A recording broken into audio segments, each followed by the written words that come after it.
En seulement 3 mois, un pont conçu à partir de pneus usagés a défié les attentes dans le Sahel. Ce projet, né d'une pénurie chronique de matériaux, a non seulement relié des villages, mais il a également lancé un débat essentiel sur la souveraineté africaine et l'innovation locale. Alors que beaucoup prévoyaient l'échec, la réussite de ce pont a bouleversé les prévisions. Mais comment un simple déchet a-t-il pu être transformé en un symbole de changement pour l'Afrique? Cette question nous emmène au cœur d'une initiative audacieuse menée par Ibrahim Traoré. Ce pont, simple en apparence, a bouleversé les conventions d'un développement habituellement dépendant des financements externes et des technologies importées. Il représente bien plus qu'une simple innovation locale. Il incarne une rupture avec les mécanismes traditionnels d'aide au développement. Ibrahim Traoré, en prenant la décision de construire un pont à partir de pneus recyclés, a montré qu'un pays comme le Burkina Faso, souvent perçu comme dépourvu de ressources, pouvait se réinventer en exploitant ce qu'il possède déjà. La promesse de ce projet est claire: démontrer que les contraintes peuvent être transformées en leviers de souveraineté et de croissance durable. Mais au-delà de la construction d'une infrastructure, cette initiative soulève une question plus vaste. Comment cette approche peut-elle être reproduite ailleurs sur le continent africain pour réinventer les modèles économiques et sociaux locaux? Ce pont est-il un modèle unique ou le début d'une nouvelle manière de penser et d'agir dans un environnement de plus en plus contraint? Le projet du pont en pneus usagés a démarré sous une forme inattendue. En 3 mois seulement, ce que beaucoup considéraient comme une idée marginale est devenu un modèle concret et reproductible. Au départ, l'objectif était simple: relier 2 villages isolés par un cours d'eau difficilement franchissable. Mais ce projet a pris une ampleur inattendue, attirant l'attention de journalistes et de chercheurs africains et internationaux. Pourquoi une telle initiative, née dans un contexte de pénurie, a-t-elle eu un tel impact? Ce pont ne représente pas uniquement une innovation technique, mais un changement de paradigme dans la manière de concevoir l'infrastructure en Afrique. Au lieu de se concentrer sur l'importation de matériaux coûteux ou d'attendre l'aide internationale, Ibrahim Traoré a choisi de s'appuyer sur des ressources locales et disponibles. Le défi était de taille. Comment utiliser les pneus usagés, considérés comme des déchets, pour créer une structure capable de résister aux conditions difficiles du Sahel? La solution réside dans un principe simple mais radical: transformer la contrainte en opportunité. En réutilisant des pneus abondants et facilement accessibles, ce projet a montré qu'il était possible de créer des infrastructures durables à faible coût, en tirant parti des matériaux les plus simples. Les résultats, bien que surprenants, ont été immédiats. La circulation entre les villages a repris, réduisant les coûts et les pertes liées à l'isolement des communautés rurales. Ce modèle de développement local est bien plus qu'une simple réussite technique. Il s'agit d'un signal pour tout le continent africain. Il est possible de se réinventer, même avec des ressources limitées, en s'appuyant sur l'ingéniosité locale. Au cœur de ce projet, 2 personnages clés ont émergé pour guider et incarner les effets tangibles de l'initiative: un agriculteur local et une institutrice. Ces figures représentatives de la vie quotidienne dans les zones rurales du Burkina Faso ont vu presque immédiatement les changements apportés par le pont en pneus recyclés. L'agriculteur, qui auparavant devait attendre la fin de la saison des crues pour transporter ses récoltes vers les marchés, a vu son quotidien transformé. Avec le pont en place, il a pu acheminer ses produits de manière régulière, réduisant les pertes dues à l'incertitude des trajets pendant la saison des pluies. Cette continuité a non seulement amélioré son revenu, mais aussi apporté une stabilité économique à sa famille et à sa communauté. La possibilité de vendre plus fréquemment a renforcé les liens commerciaux entre les villages et les villes voisines, avec des bénéfices tangibles pour les commerçants locaux. De l'autre côté, l'institutrice a observé une évolution tout aussi frappante. Avant la construction du pont, beaucoup de ses élèves ne pouvaient pas se rendre à l'école pendant la saison des pluies en raison des traversées dangereuses. Après l'installation de l'infrastructure, L'absentéisme a considérablement diminué. Les élèves arrivaient à l'école plus tôt et plus nombreux, ce qui a permis d'améliorer la fréquentation et par conséquent l'éducation dans cette zone rurale. Ces deux exemples illustrent la manière dont une simple infrastructure peut avoir un impact profond sur la vie des gens. Non seulement en facilitant les déplacements, mais aussi en ouvrant la voie à une plus grande stabilité économique et sociale. L'histoire du pont en pneus recyclés commence avec un défi majeur, relier deux villages isolés par une rivière difficile à traverser. Au lieu de recourir à des solutions coûteuses et dépendantes de l'aide extérieure, Ibrahim Traoré a pris la décision audacieuse de transformer un matériau jugé inutile en une ressource précieuse. Les pneus usagés, souvent vus comme des déchets, ont été collectés et transformés en éléments constitutifs d'une infrastructure révolutionnaire. La première étape fut la construction de la base du pont. En quelques jours, des ouvriers locaux ont commencé à empiler les pneus pour former une structure stable. Grâce à la disponibilité immédiate des pneus dans les villages, le processus de construction a avancé rapidement, sans les délais habituels liés à l'approvisionnement en matériaux. Les techniques employées étaient simples mais efficaces, utilisant des compétences locales et une créativité adaptée aux contraintes du terrain. Dès que la structure principale a pris forme, le pont a été testé. La surprise a été totale. Non seulement le pont a tenu sous le poids des premières charges, mais il a également montré une grande résistance aux intempéries et à l'usure. Lorsque les premiers tests de charge ont été réalisés, les résultats ont été au-delà des attentes. Le pont, construit à partir de matériaux recyclés, a supporté le passage des véhicules et des piétons sans faillir. Cela a été un moment décisif. Ce qui avait été perçu comme un projet expérimental est devenu un modèle viable, capable de répondre à des besoins urgents et réels dans un environnement difficile. Le succès rapide de cette initiative a entraîné une attention croissante, d'abord au niveau local, puis à l'échelle régionale et internationale. Le pont n'a pas seulement servi de solution logistique pour traverser la rivière, il a rapidement pris une signification plus profonde. En reliant des zones auparavant séparées par l'eau, il a facilité l'accès aux marchés, aux écoles et aux services de santé. Il a permis une fluidité dans les échanges commerciaux, avec une augmentation notable du trafic entre les villages et les zones urbaines proches.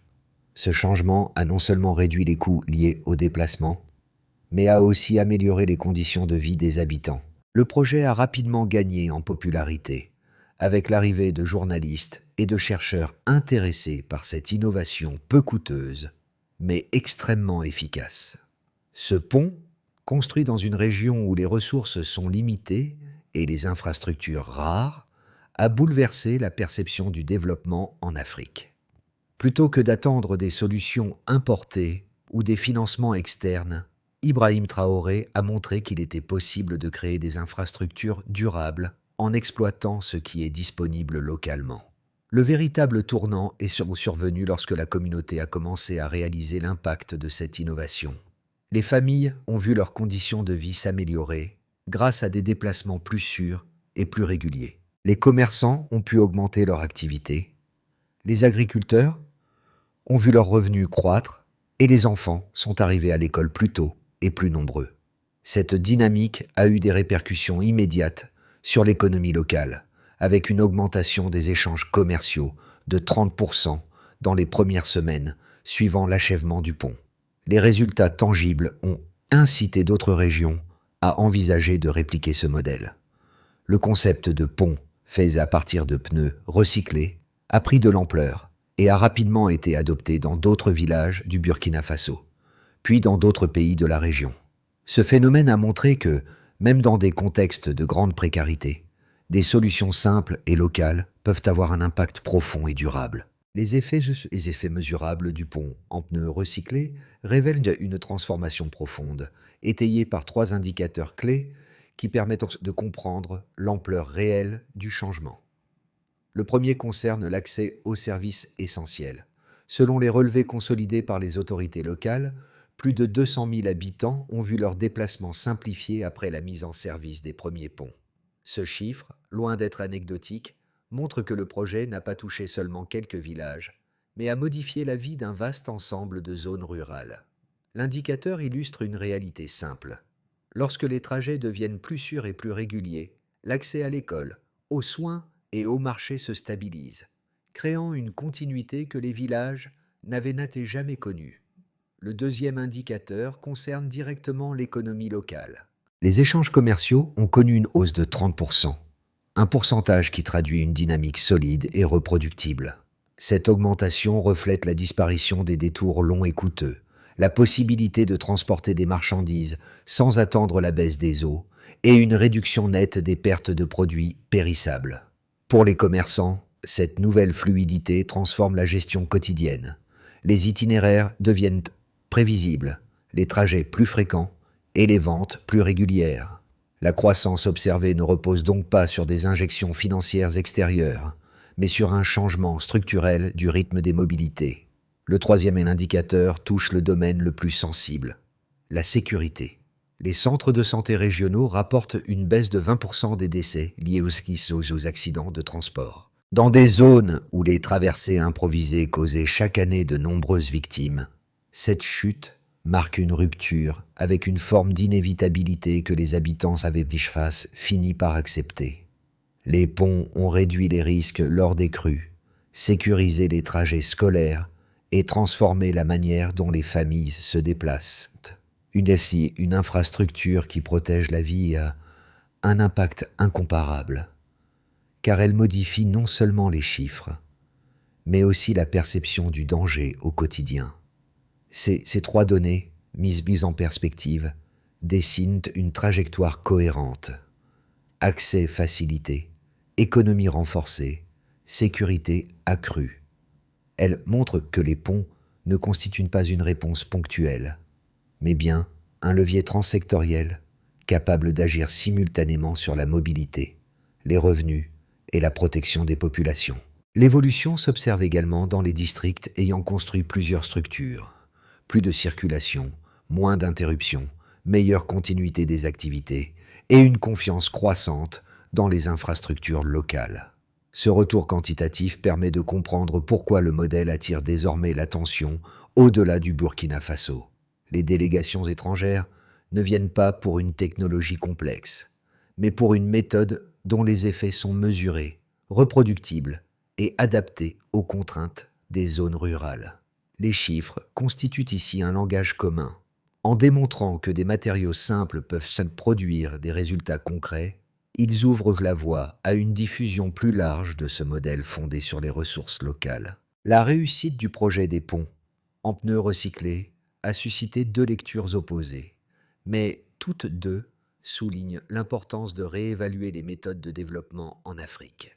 La première lecture soutient que cette initiative représente un modèle pragmatique et durable, particulièrement adapté aux zones rurales, où les ressources sont souvent limitées et les solutions importées difficiles à mettre en place. Pour les partisans de ce point de vue, la force du projet réside dans sa simplicité et son ancrage local, l'utilisation de matériaux disponibles sur place, la rapidité de construction et la faible dépendance au financement extérieur. Les chiffres qui accompagnent ce modèle, une augmentation de 30% du commerce local, une réduction de 20% des accidents de transport, renforcent cette vision. Les résultats tangibles et mesurables montrent que l'innovation peut naître d'un besoin immédiat et urgent, sans attendre des solutions coûteuses et sophistiquées. Cependant, une autre lecture adopte une posture plus sceptique. Certains critiques estiment que ces ponts en pneus ne peuvent résoudre que des problèmes immédiats et non les défis structurels à long terme des pays africains. Selon cette perspective, bien que l'utilisation de pneus recyclés soit ingénieuse, elle n'aborde pas les questions sous-jacentes telles que la pauvreté persistante, la faiblesse des infrastructures et la dépendance aux aides extérieures. Ces critiques mettent en avant l'idée que si ce modèle peut offrir des solutions à court terme, il ne remplace pas les besoins fondamentaux en matière d'infrastructures classiques comme les routes pavées ou les ponts en béton. Il considère que cette approche pourrait, à terme, limiter les investissements étrangers nécessaires pour un développement plus ambitieux et durable. Ainsi, le projet des ponts en pneus recyclés devient un terrain de débat sur l'avenir des solutions de développement en Afrique. D'un côté, il incarne une forme de résilience et d'autosuffisance, où les communautés exploitent leurs ressources locales pour résoudre leurs problèmes. De l'autre, il soulève la question de savoir si ce modèle est suffisant pour soutenir un développement à long terme dans un contexte de croissance démographique rapide et de besoins croissants en matière d'infrastructures. En fin de compte, la véritable force de ce modèle réside dans sa capacité à compléter les approches traditionnelles en offrant une alternative simple, rapide et accessible, tout en soulignant que l'innovation n'a pas besoin d'être complexe pour être efficace. Le projet des ponts en pneus recyclés est devenu bien plus qu'une simple réponse à un problème local. En apparence, il s'agissait d'une solution technique pour surmonter des obstacles physiques, mais son impact était bien plus large. Un premier constat s'impose. Ce modèle, né dans la contrainte, révèle le potentiel caché des matériaux abandonnés. Plus qu'une innovation technique, il devient un point tournant dans la manière dont les pays africains, et particulièrement le Burkina Faso, abordent leurs défis en matière d'infrastructure. Ce n'est pas seulement la construction d'un pont qui a marqué les esprits, mais l'idée même que des solutions locales, souvent ignorées, peuvent transformer des situations désespérées en succès tangibles. En reliant des villages autrefois isolés, ce projet a ouvert la voie à une nouvelle forme de développement, celle qui ne dépend pas uniquement des financements externes ou des technologies importées. Et les résultats ne se sont pas fait attendre. Plus de 200 000 personnes ont vu leur quotidien modifié grâce à un simple matériau jugé sans valeur. Aujourd'hui, le défi n'est plus de savoir si cette méthode fonctionne, mais plutôt comment la généraliser et l'adapter à d'autres contextes à travers l'Afrique. Ce n'est que le début d'une réflexion plus profonde sur la manière de réinventer le développement. Les résultats du projet des ponts en pneus recyclés ont rapidement dépassé les attentes. Non seulement cette initiative a résolu un problème immédiat d'infrastructure, mais elle a également provoqué des changements durables dans plusieurs secteurs de la vie quotidienne des populations rurales. Parmi les premiers effets observés, l'accès aux services essentiels s'est considérablement amélioré. Avant la construction du pont, de nombreux villages étaient isolés pendant la saison des crues, limitant l'accès à l'école, aux soins de santé et au marché. Avec l'achèvement du pont, plus de 200 000 habitants ont bénéficié d'une meilleure mobilité, ce qui a conduit à une augmentation des activités commerciales et une amélioration de la sécurité alimentaire. L'économie locale a connu un essor remarquable, avec une hausse de 30% des échanges commerciaux dans les zones touchées. Les commerçants, qui auparavant devaient faire face à des itinéraires longs et incertains, ont maintenant la possibilité de transporter leurs marchandises plus rapidement et plus fréquemment. Cette régularité a renforcé les liens commerciaux entre les villages et les centres urbains, ouvrant de nouvelles opportunités pour les petits commerçants et les producteurs locaux. Les effets sur la sécurité ont également été significatifs. Les accidents de transport ont diminué de 20%, en particulier ceux liés aux traversées de rivières dangereuses pendant la saison des pluies. Les familles ne craignent plus les risques liés à l'eau, et la fréquentation scolaire a considérablement augmenté, avec une diminution de l'absentéisme. Les élèves arrivent à l'école en toute sécurité, ce qui a un impact direct sur l'accès à l'éducation dans les zones rurales. Les résultats mesurables montrent que l'initiative a permis de réduire les ruptures d'approvisionnement et d'améliorer la stabilité des marchés. Les producteurs agricoles peuvent désormais vendre leurs récoltes de manière plus régulière, ce qui se traduit par une plus grande prévisibilité et stabilité des revenus. Les commerçants ont également rapporté qu'ils pouvaient organiser des trajets plus fréquents, ce qui a entraîné une meilleure gestion des stocks et une réduction des pertes. L'impact social est tout aussi notable. Les familles se sentent désormais moins isolées et plus connectées aux centres urbains. L'instabilité causée par l'isolement saisonnier a disparu, apportant une nouvelle forme de continuité dans la vie des habitants. Cela a contribué à une plus grande confiance dans les projets locaux et à une perception positive de l'innovation en tant qu'outil de développement. Les données collectées dans les régions où les ponts ont été installés montrent que ce modèle peut être répété dans d'autres zones rurales confrontées à des défis similaires. En réutilisant des matériaux disponibles localement et en faisant appel à la main-d'œuvre locale, ce modèle de développement a démontré qu'il est possible d'obtenir des résultats tangibles avec un investissement minimal. Ces premiers succès ont attiré l'attention d'autres régions et pays voisins, prêts à adopter une approche similaire. L'avenir du modèle des ponts en pneus recyclés se dessine à travers trois scénarios distincts qui prennent en compte les dynamiques locales et régionales observées depuis l'implémentation des premières structures. Ces scénarios permettent de projeter l'impact de cette initiative sur le court et moyen terme en fonction de divers facteurs internes et externes. Scénario de base. Expansion progressive. Dans ce scénario, l'extension du projet continue à un rythme maîtrisé, avec une adaptation progressive du modèle dans d'autres régions du Burkina Faso. Les districts les plus intéressés commencent à répliquer la méthode, en utilisant leur propre stock de pneus et leurs équipes locales formées. L'expansion est soutenue par des partenariats avec des autorités locales et des ONG qui assurent le financement et la logistique nécessaires pour couvrir davantage de villages. L'augmentation du commerce local continue de croître, avec une progression stable d'environ 20%. La fréquentation scolaire et les bénéfices économiques pour les agriculteurs et les commerçants restent constants.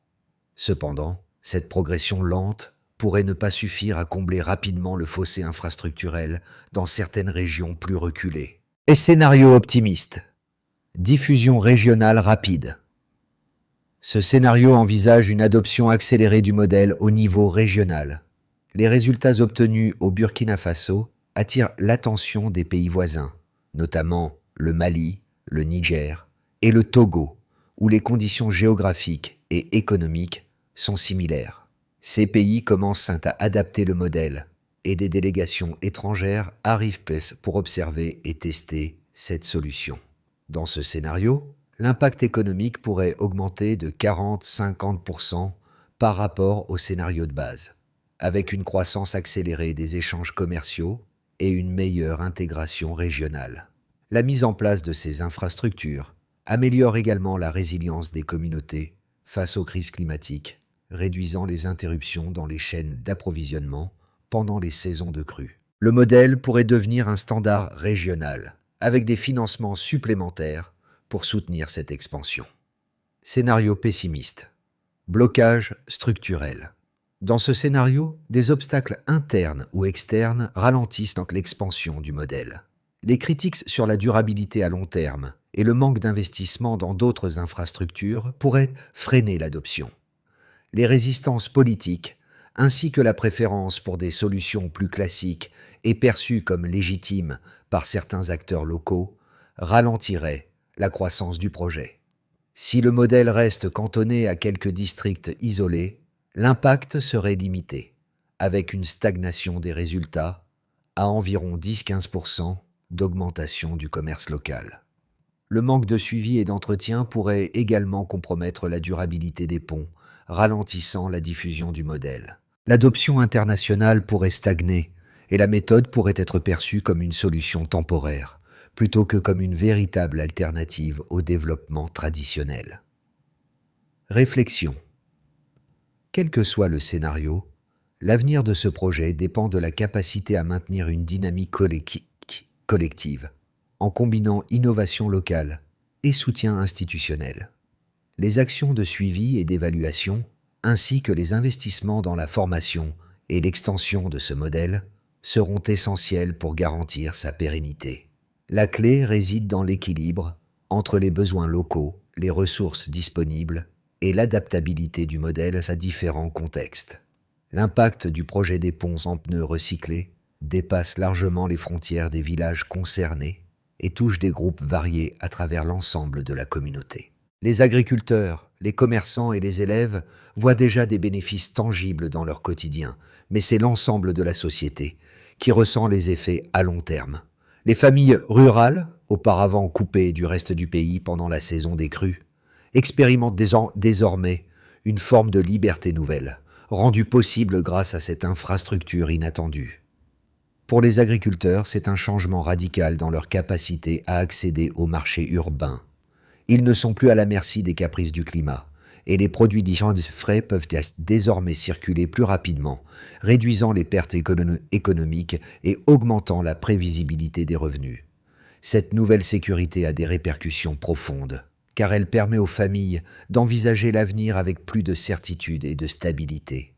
Les commerçants, quant à eux, voient leur réseau se renforcer. La régularité accrue des trajets leur permet de diversifier leurs offres et d'élargir leurs zones de vente, ce qui stimule l'économie locale.